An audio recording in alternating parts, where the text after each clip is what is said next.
Saludos diseñadores, ¿cómo están? Yo soy Diego Franco y el día de hoy vamos a resolver el problema del separador de piezas. Unos bloques de fundición deben alimentarse a la máquina 1 o a la máquina 2. Una breve pulsación de una válvula hace que el cilindro de simple efecto 1.0 avance con velocidad controlada. Al accionar un segundo pulsador, el cilindro retrocede también con velocidad controlada. La memorización de la señal de avance se realiza por medio de un circuito neumático de autorretención con paro prioritario. Y tenemos lo que es la notación abreviada. Tenemos A menos, A más. A más, el vástago del cilindro avanza. A menos, el vástago del cilindro retrocede y tenemos un solo cilindro 1.0. Y aquí tenemos el croquis de situación. Tenemos dos procesos de manufactura que necesitan piezas de un proceso anterior y que el control de la alimentación de estas piezas es realizado mediante este pistón desviador 1.0. Dice que es de simple efecto puesto que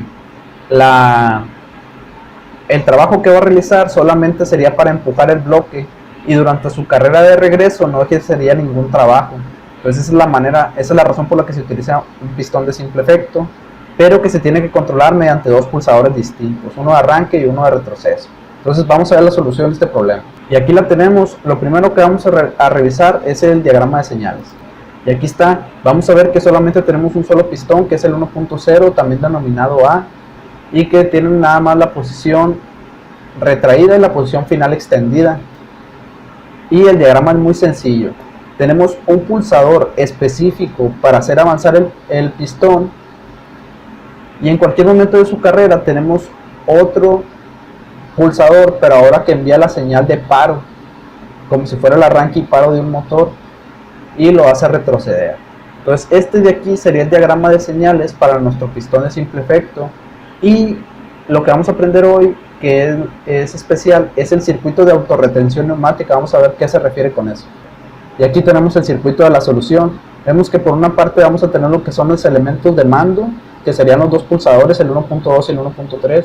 Tenemos elementos lógicos, como lo son esta válvula selectora, y tenemos los elementos de control, que sería el elemento final de control, que es este de aquí, el 1.1, que va a activar el pistón 1.0. Entonces, ¿cuál es el detalle o cuál es lo que se busca transmitir en esta sección con este ejercicio? Hay una lógica muy interesante que todos los ingenieros de control deben de aprender y que se realiza en distintas áreas. Entonces yo voy a tratar de explicártelo para que tú lo puedas añadir a tus herramientas de diseño. Si tú vienes del área de electrónica o de electricidad, tú seguramente vas a conocer una técnica de memorización de señales que es el autoenclavamiento de relevadores.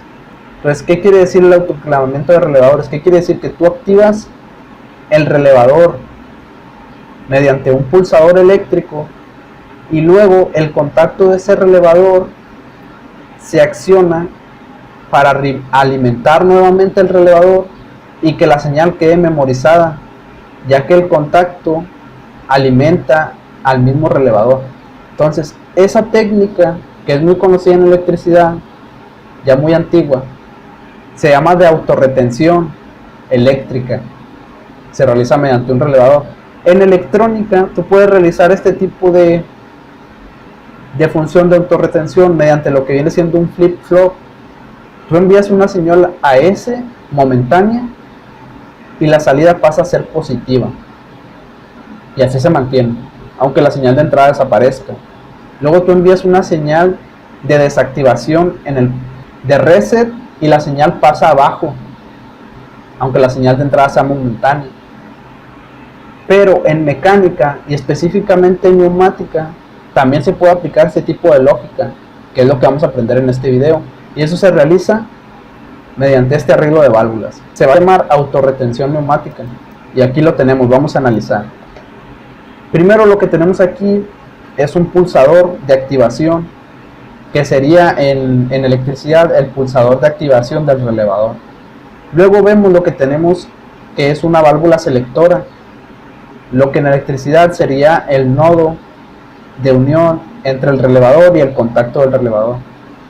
Luego ese nodo de alimentación pasa a través de un contacto normal cerrado, que en este caso sería una válvula normalmente abierta, que alimenta a la válvula de accionamiento neumático, que en este caso sería el relevador.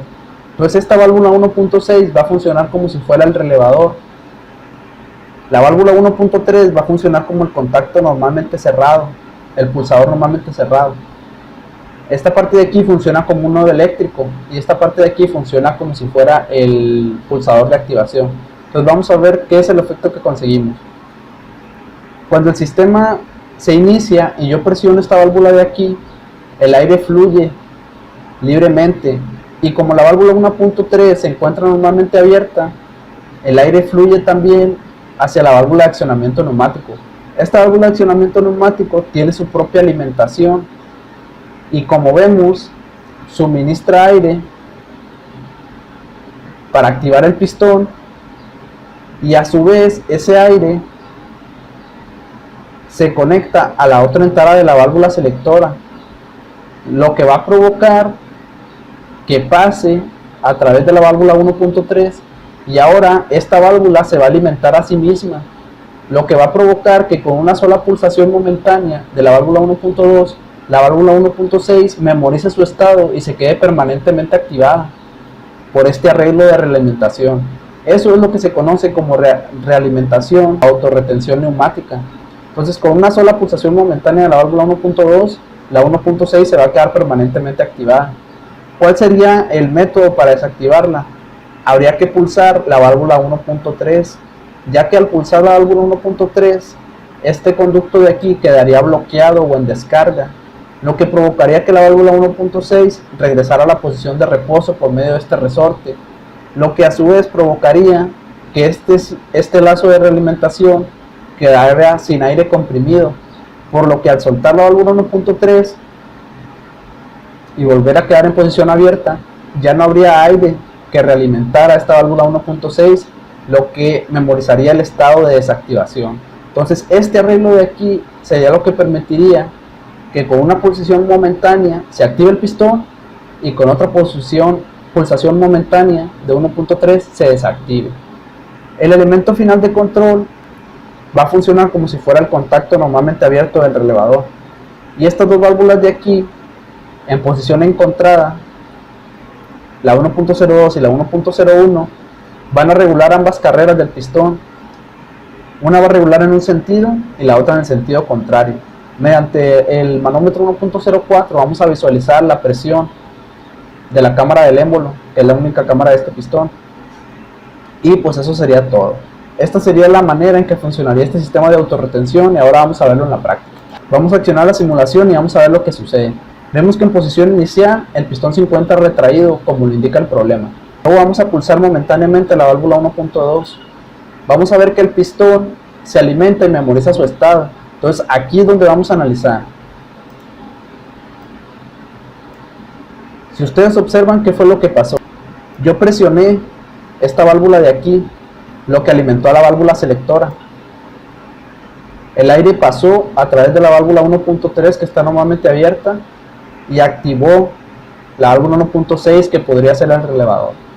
Esta válvula 1.6 hizo que el pistón avanzara, alimentando la válvula final de control, pero a su vez, a través de este lazo de realimentación, volvió a pasar por la válvula 1.1 y se alimentó a sí misma, por lo cual la válvula quedó permanentemente activada.